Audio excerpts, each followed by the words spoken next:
Welcome to the We Talk Careers podcast, brought to you by Women in ETFs. This is Christine Delano, and I'm thrilled you've joined us. If you're pursuing excellence in your own career or intrigued by the hustle required to make it to the top, this podcast is for you. This is season 6, and we are dropping in on leaders across the globe. We're going to learn how to balance, how to speak truth to power, and how to have fun doing it. So put aside that massive to-do list and let's get inspired.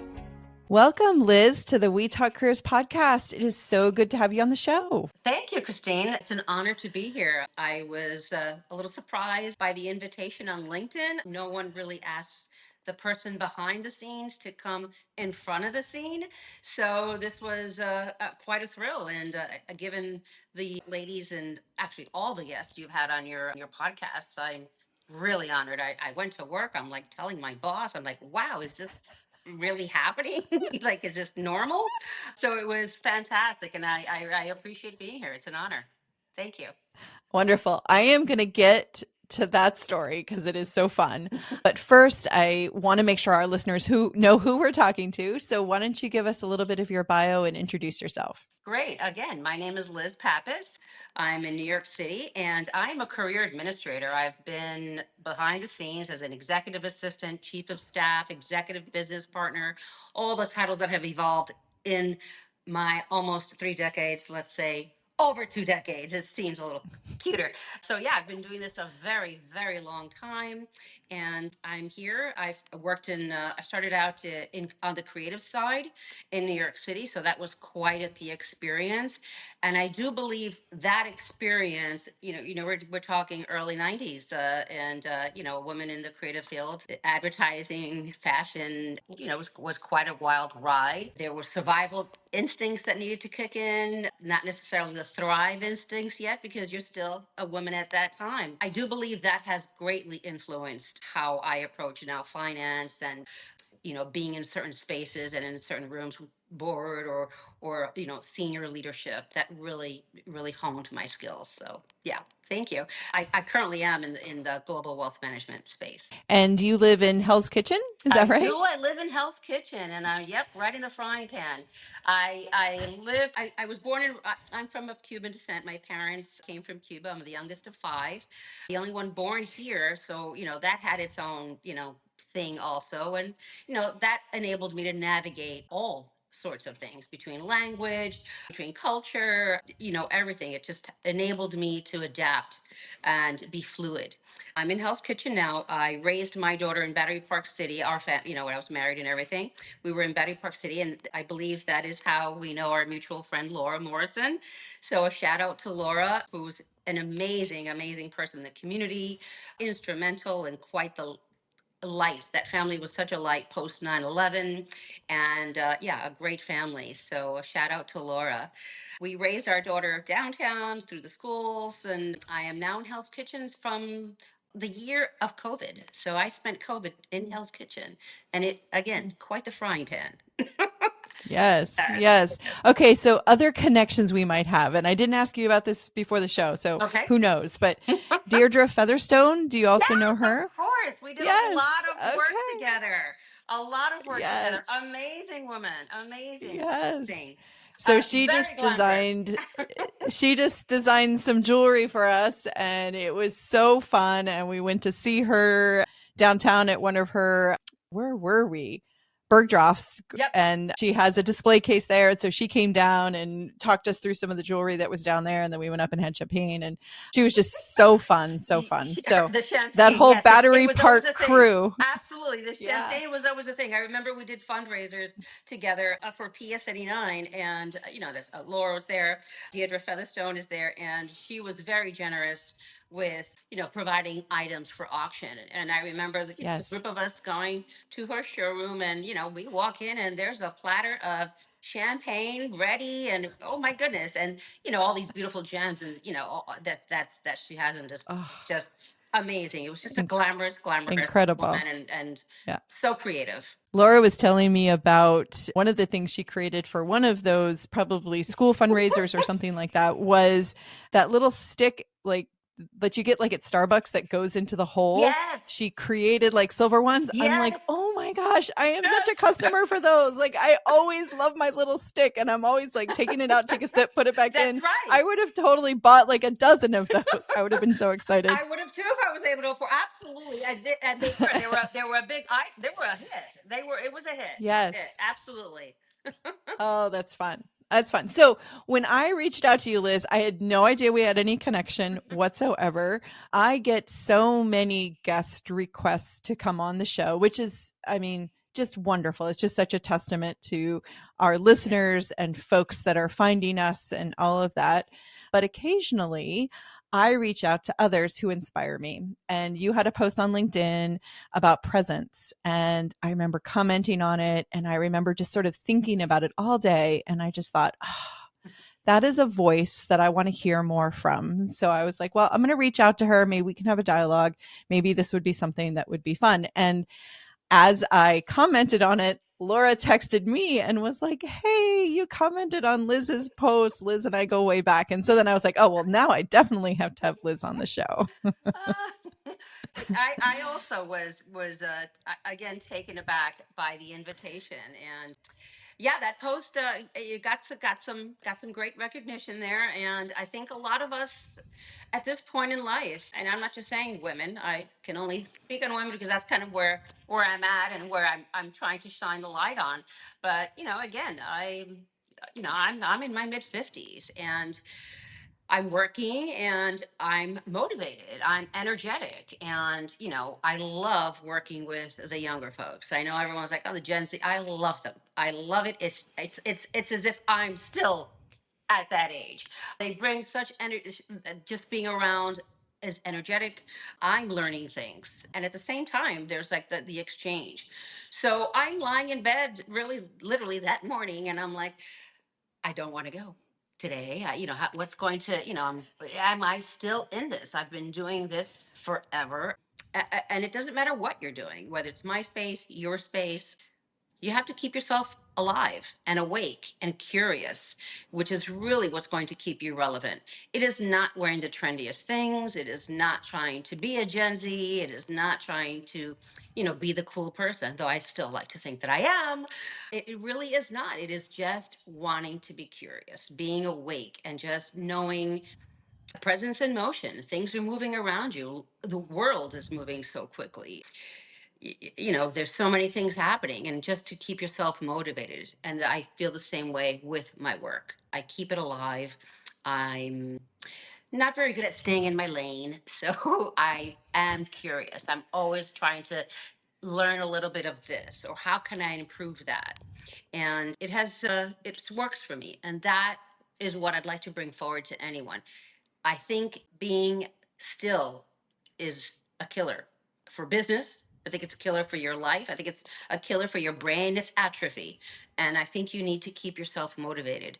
One of the things that I like to do, every couple of years, maybe even more in my case, I really value what am I changing? Am I changing home? Am I changing company? Am I changing my hair? Am I changing my diet? Am I learning something new? Actually, Deirdre Featherstone, we were just talking about her.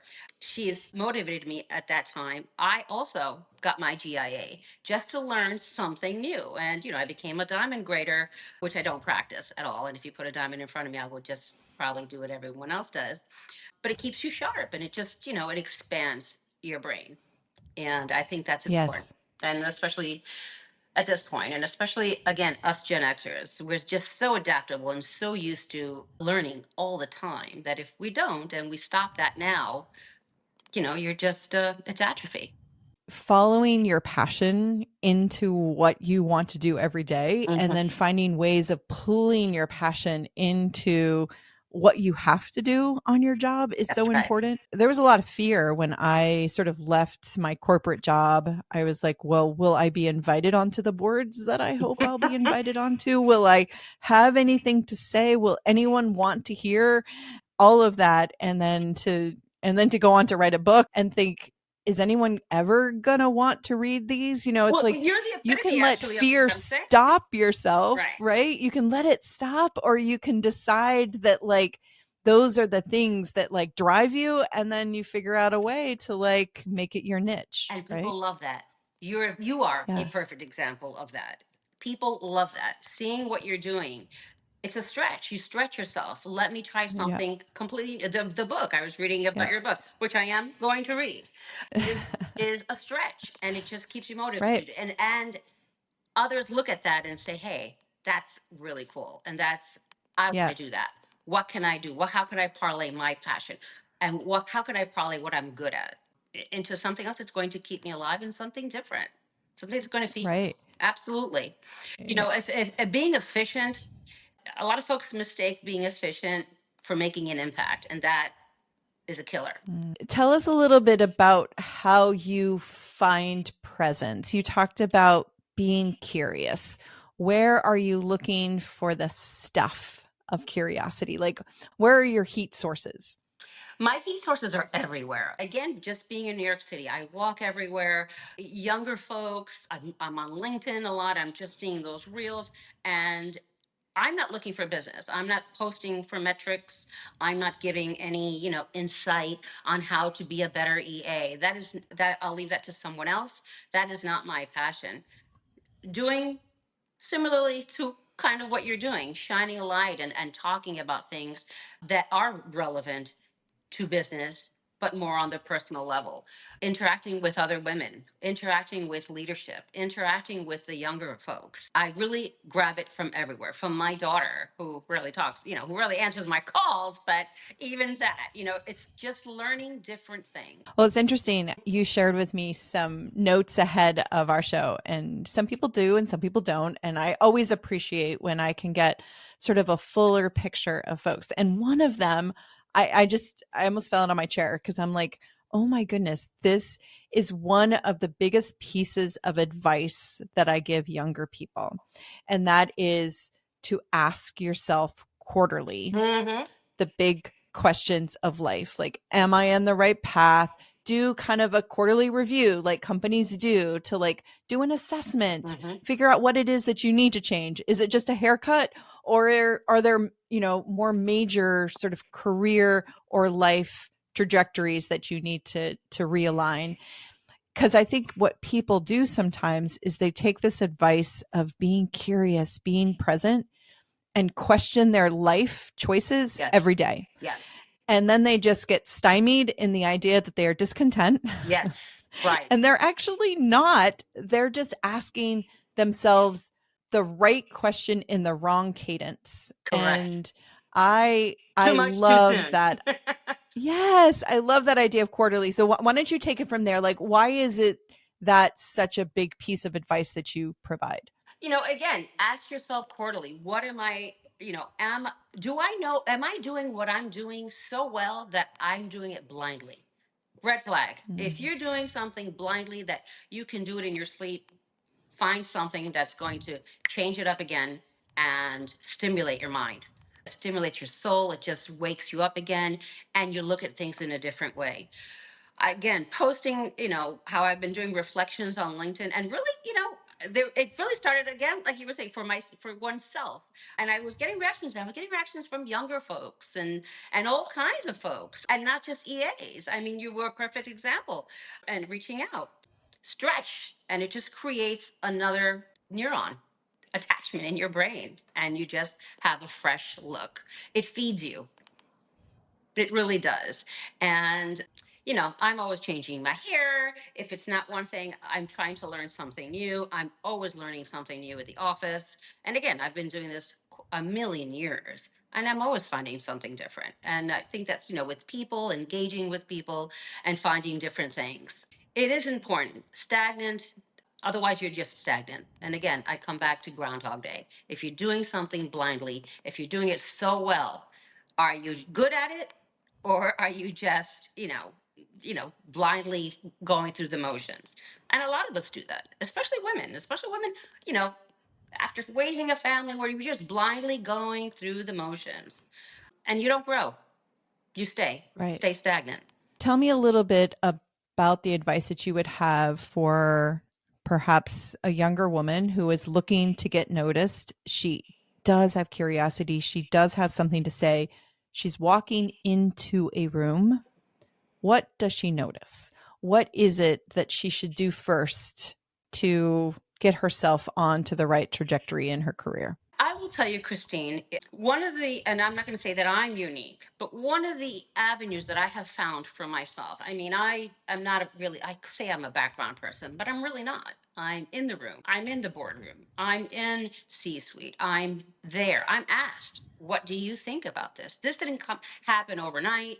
It is not because of my glorious, Yale University education or any of that. It is really being in the room, watching everyone, and paying it and reading the room. Really, it's reading the room and reading energy, not just words, not listening, not just listening to what they're saying, but it's like playing poker. It's looking at mannerisms. It's looking at feeling the energy in the room. You know, when you walk into a boardroom, and if it's not going to be a good discussion, you can feel it immediately.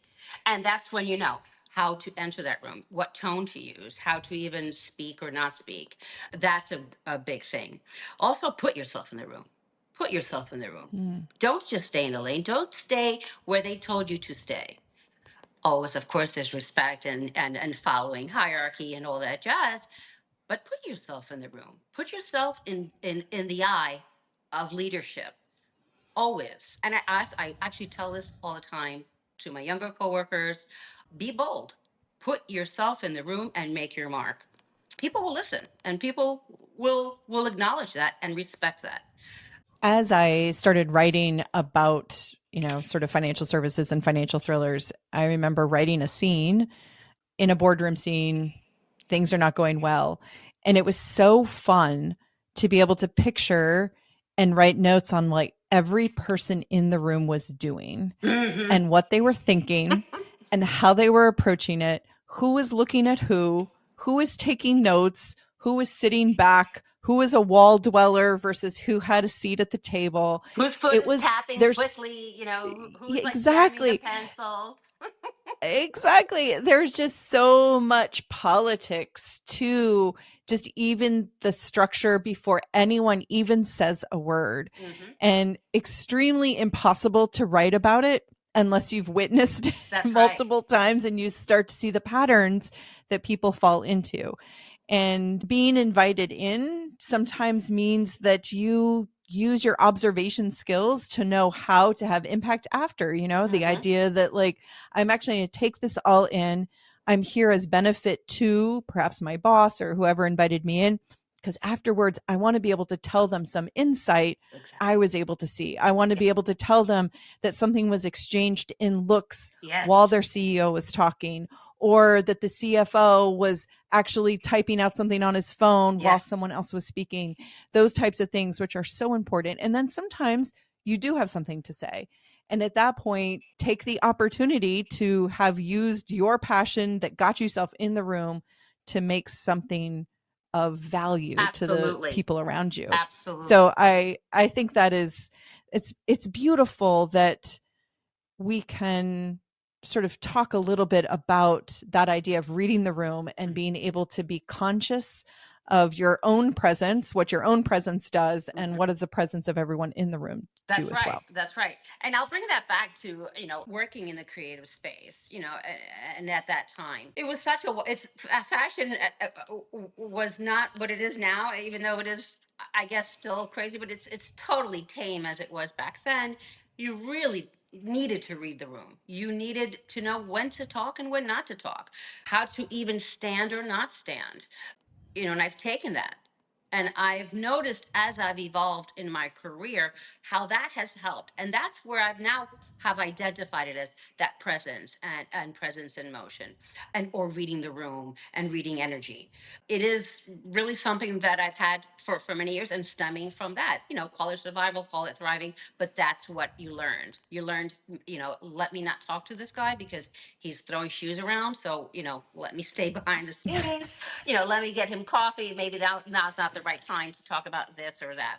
And I bring that to where I'm in my life now and in my career now. And I've seen how it's appreciated, and I've seen how Yep. I'm asked, and I'm of an influence, at times, and my opinion has mattered.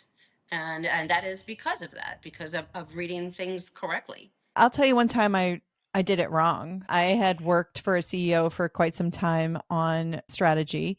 He was a great thinker. So he would always find the ways in which this won't work, right? Mhm. So my job always was to position something with how it could work Mhm. so that I could get as many words out before he Mhm. interrupted me with all the ways that it would fail, which only made it stronger. It was, it was almost like a dance. Mm. And I understood how it worked. I went in prepared and I kind of loved it. And I loved that he challenged me because I would have to have already thought of as many of his challenges and have the evidence, have the reports, have the graphs, whatever it is that he needed in order to do it. And sometimes he'd nail me with something and I'd have to go back and, Mhm. we'd have to figure it out. But it was beautiful and it was kind of choreographed. I love that. And I then love when that happens. it really was. And then I was recruited out and I had a new CEO and I was brought in to speak to something and I prepared the same way. And we got through my first 20 minutes or so. And the answer was like, sounds good. Let's go with that. And I was like, no, no, no, I was ready no, for no, no, it. no, no. Actually, you need to show you, we need to talk about all the ways because everyone in the room needs to understand the risk. But the risk profile wasn't his strength. His Right. strength was my strength, which was this idea Mm. of let's be strategic and let's like try to push the needle. Mm. But if you've got two people pushing that way, then you've got a lot of people who haven't bought in Right. because they actually haven't heard the risk. Right. And that first time we left the room and I thought, oh, I really failed everyone else in that room Mhm. because we didn't actually have the conversation we should have had. And I went in way too confident that I knew how these things went, that Mhm. every CEO would approach it the Mm. same way Right. that my previous one had. And so that being present, that watching first before you speak, the asking questions before you go into the room to understand if you don't know the parties that are coming in the way that you should be showing up was a huge mistake on my part that I didn't do those things and never to be repeated. Everyone has a different leadership style, and you're so right on that. Yep. And again, one of the things that I like to bring in is that very thing, getting to know who I'm working for. I do my background work even before starting, with someone new. And you quickly find out how to deal with them. Some folks like long one-on-ones every week, everything brought in together. Some just once a month, quick, zip in, zip out. It's adapting to that.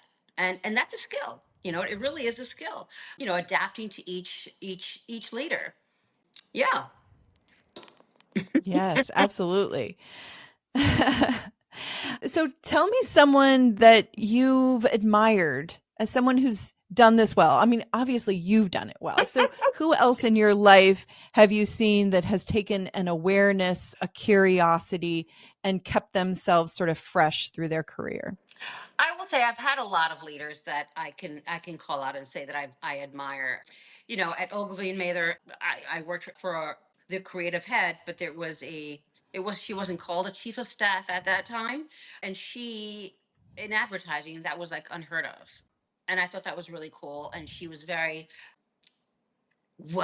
everything was so put together, but could really put herself in the room full of advertising men. So I thought that was always cool. My current manager, I mean, she talking about you were saying she keeps me on my toes and she pokes holes in things, and it makes me better. I might walk away going, Yes. "Urgh."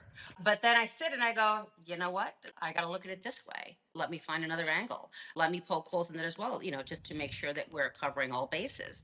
So, having that energy, and I like to say, like I had said before, I'm a Snoop Dogg moment, and I do. I think at this point in my life, I admire me. I thank me for getting through a lot and coming to this point and still being awake and still being curious and still bringing positive energy to the team and to anyone that I work with. I don't think that we, and again, as women, give ourselves that credit or the ability to say we rock it, we rocked it, and yeah. So Yeah, I would say my current boss and, and Chris Becker, wherever she is. I've tried to look for her, but yeah, probably early on, one of the coolest ladies ever. Earlier, when we were talking, you talked about when you made the post that I saw on LinkedIn that you had kind of woken up with like, ugh, Mm. I don't know, do I even have it in myself today? And I I fear that we have a lot of listeners that wake up with that Okay. regularly, hmm or at least more often than every once in a while. So maybe take us through that morning for you. Like, what is it that gets you out of it? And are there habits that you've developed that do kind of keep you in this is a brand new day and I can't wait for it?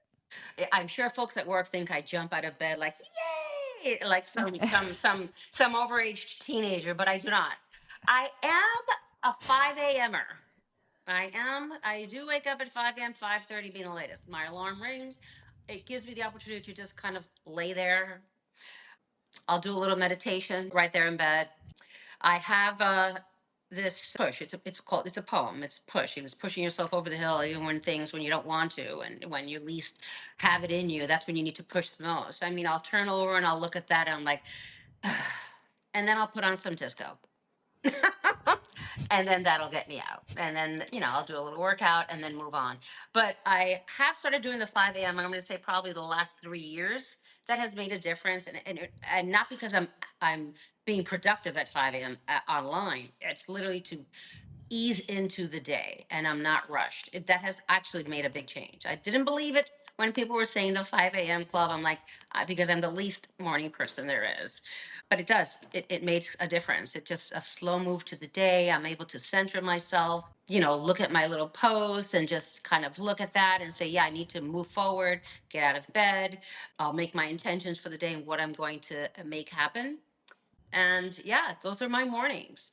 That particular morning, yeah, was a little tough. And I'm surprised that I pulled that together. It was like a rainy morning and it was just I do I am and the thing is that I'm lying there and I didn't really have to do much because I'm so good at it, but that also was keeping me in bed. I'm so good at it.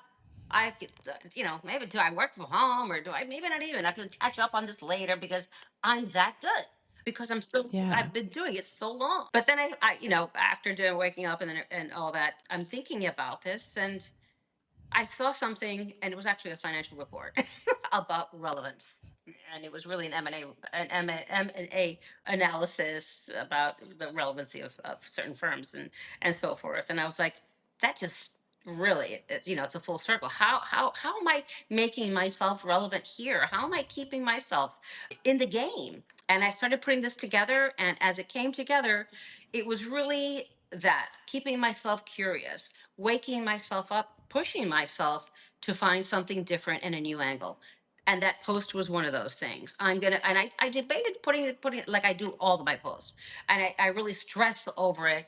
I fine tooth it.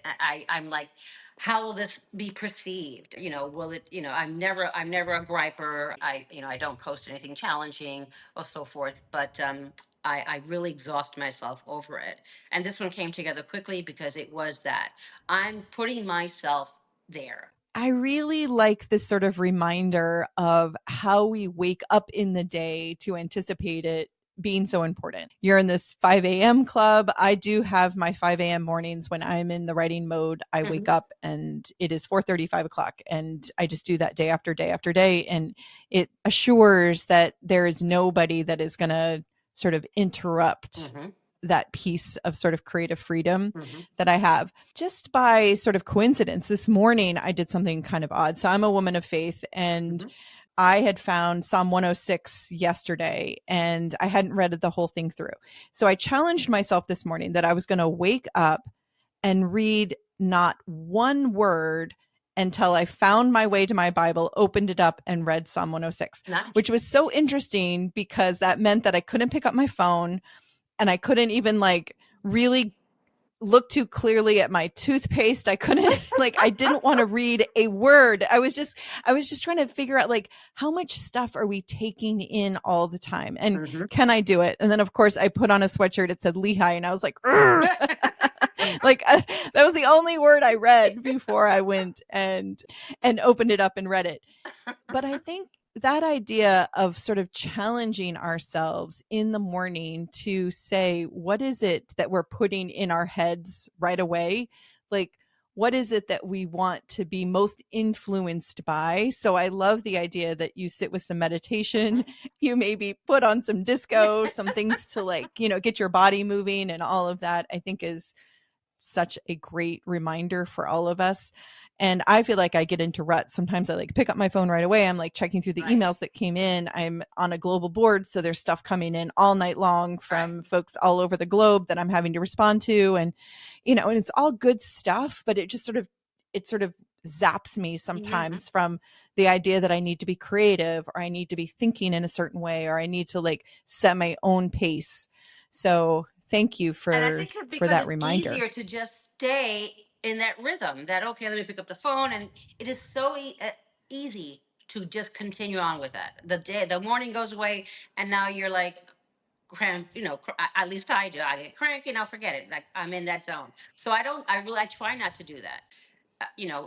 Doing the opposite is a little different. It stretches me. It just keeps me excited versus, and then now I have that excitement inside, and again, writing has been a big thing for me. It keeps me excited. And then now when I open work email, I look at it. Okay. I fed my soul as a woman of faith. Also, you feed your soul and then you can look at things in a positive manner. Right. Oh, that's so good. That's so good. Okay. So our last question is really meant to get our readers curious, open their minds to new perspectives. So is there anything that you have read or listened to recently that you would like to pass on to our listeners? I'm just started to read Joan Didion's Blue Nile, which is appropriate for someone at this point in life and so forth. I can't tell you much about it, but what I did write in the show flow was The Mountain Is You. It is a book on reflections and passages, which really the crux of it is you're in your own way. The problem isn't anyone else. The problem is you. And it is. It's whether it be the rut, whether it be not being excited, whether, not expanding your horizons and yourself. You just stay in one spot and other things come into life. And you're the problem. It's us. There's nothing else that you cannot achieve. Anything else can be moved.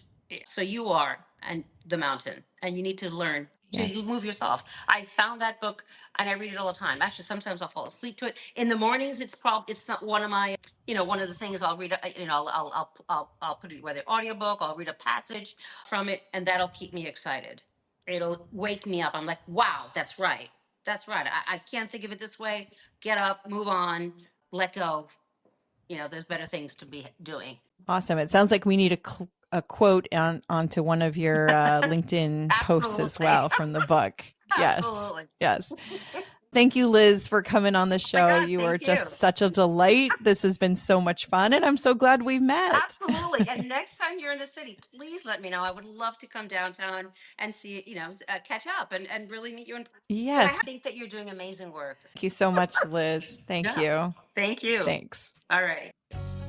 And thank you, our listeners, for spending your time with us. I hope this is not just information, but you let it be transformational in how you think about your career.